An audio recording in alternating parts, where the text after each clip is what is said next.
नगरी चौपट राजा यही चल रहा।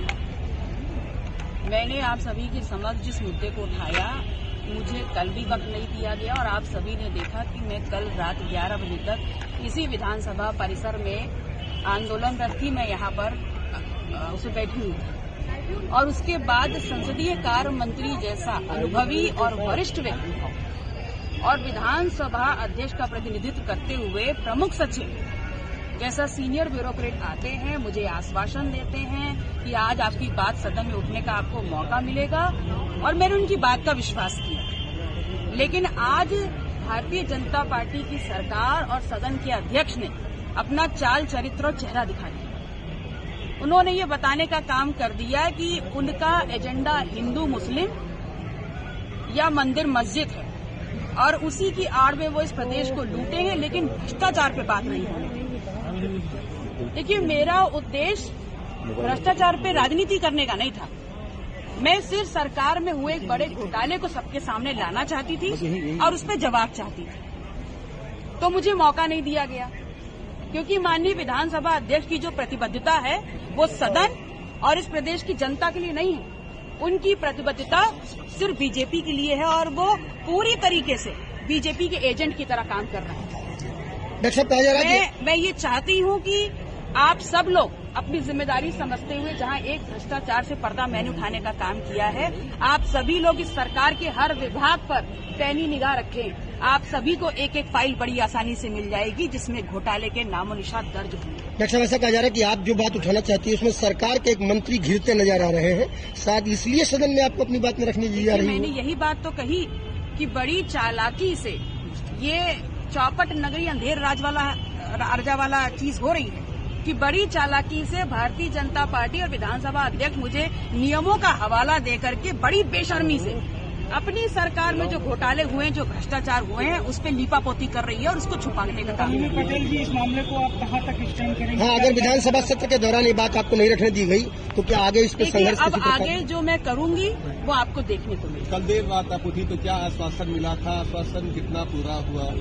देखिए, कल देर रात तक जब मैं यहाँ पर बैठी हुई थी धरने पर, तो सरकार की तरफ से सरकार की नुमाइंदगी करते हुए संसदीय कार्य मंत्री जैसे सबसे सीनियर और अनुभवी व्यक्ति आए और विधानसभा अध्यक्ष की तरफ से प्रमुख सचिव आए और ऐसे सीनियर ब्यूरोक्रेट्स और ऐसे अनुभवी व्यक्ति ने मुझे आश्वासन दिया कि आज सदन में पूर्णतः मौका मिलेगा अपनी बात उठाने का।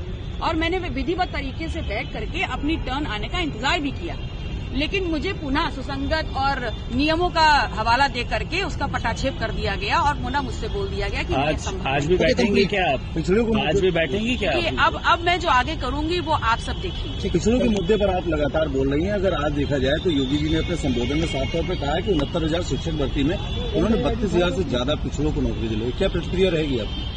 देखिए, मैं यही बोल सकती हूँ कि दूसरों के घोटाले तो छाती पीट करके बता रहे हैं, अपने हर संबोधन में उसका जिक्र होता है, लेकिन इतनी हिम्मत नहीं है पूरी भारतीय जनता पार्टी की और इस विश्व की सबसे बड़ी पार्टी की कि वो आगे आ करके अपनी सरकार में हुए भ्रष्टाचार पे सवालों को पेश कर सकते हैं।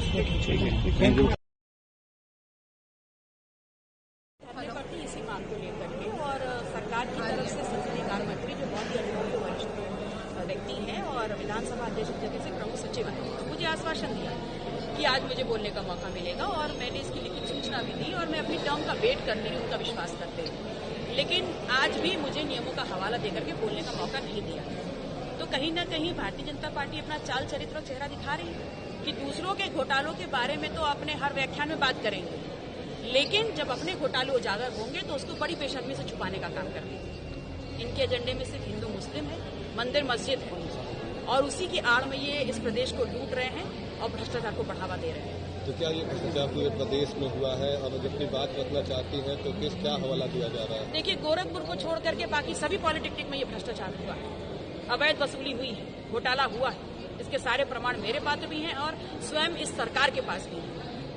उत्तर प्रदेश सरकार के मंत्री हैं आशीष पटेल, उनका कहना है कि सीबीआई जांच करा ली जाए, अगर आरोप सत्य पाए जाते हैं तो इस्तीफा दे देंगे। नहीं, हमको इस्तीफा चाहिए ही नहीं किसी व्यक्ति का। बात को गोल मोल क्यों घुमाना? हमें सरकार से सिर्फ न्याय चाहिए और न्याय चाहिए उन 3,000 लोगों के लिए जो क्वालिफाइड कैंडिडेट्स हैं और जिनकी पोजीशंस लूटी गई हैं। हमें न्याय चाहिए 1.5 लाख उन स्टूडेंट्स के लिए जो इन पॉलिटेक्निक में पढ़ते हैं और जिनको अयोग्य प्रोफेसर्स और एचओडी पढ़ाएंगे। हमको न्याय उनके लिए चाहिए। इस्तीफे का क्या करेंगे? हम जेब में रखेंगे। मैम, आप विपक्ष में हैं, आप अकेली हैं अभी, क्या विपक्ष के नेताओं से आप साथ मांगने की बात अभी तक की है आपने? देखिए, मैं कल पूरे दिन अकेले बैठी थी धरने पर और इस बात से मैं शॉक में भी थी, विस्मय में भी थी कि आखिर हमारी प्रतिबद्धता किसके लिए, हमारी ईमानदारी किसके लिए। ये जो अपने आप को सत्ता पक्ष कहते हैं, इनकी मजबूरी मैं समझ सकती हूँ, मेरे साथ धरने पर नहीं बैठ सकते, लेकिन जो अपने आप को विपक्ष कह रहा है उसकी क्या मजबूरी है? उनके एजेंडे में क्या भ्रष्टाचार है ही नहीं? वो भ्रष्टाचार पे बात ही नहीं करना चाहते। और कुछ लोग मुझे फोन कर रहे हैं, बता रहे हैं कि हम बैठना चाहते हैं, लेकिन ऊपर से आदेश नहीं है। तो ये ऊपर वाले कौन है? ये ऊपर वाले कब नीचे आ जाएंगे किसी को पता नहीं। इसलिए हमारी प्रतिबद्धता और हमारी ईमानदारी इस प्रदेश की जनता के लिए होनी चाहिए, ऊपर और नीचे वालों की नहीं। क्या विपक्ष से किसी बड़े नेता का समर्थन आया फोन के माध्यम से या ऐसा कुछ? नहीं, ऐसा कुछ। आगे क्या करेंगे बात? देखिए, आगे जो मैं करूंगी वो आप सभी लोग बताओ।